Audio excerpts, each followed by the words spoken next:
What's up guys? In this tutorial, I will show you how to fix the unable to verify security responses error you are getting when trying to update your iOS device. This should be quite an easy tutorial. For more information, click on the first link in the description below. This error is usually caused by the rapid security response updates, which provides users with important security fixes more frequently.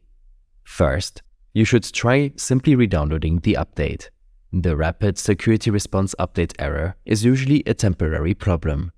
If the problem persists, switch your connection from Wi-Fi to cellular or vice versa. Changing the type of connection may resolve the issue. Ensure you're using a reliable network connection. A slow or unstable connection might cause this error.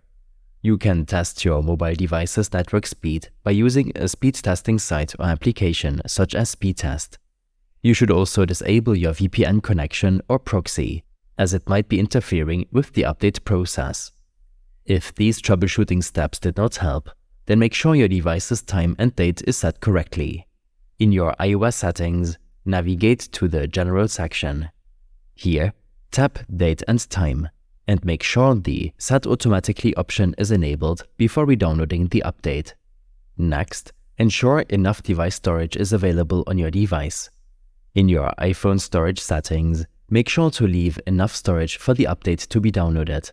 You might need to offload some unused apps on your device, or delete watched movies for example. In case you're still getting the update error, then you will be required to reset your network settings by going to General Settings, Transfer or Reset iPhone, Reset Network Settings.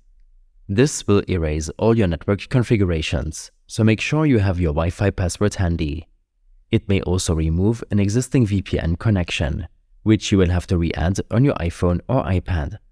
After a device restart, you will be able to download the update without getting the Unable to Verify Security Responses error. These steps and more information will be available in my extensive guide linked in the description below. I hope this helped you out. Leave a comment if you have any questions and see you in the next one.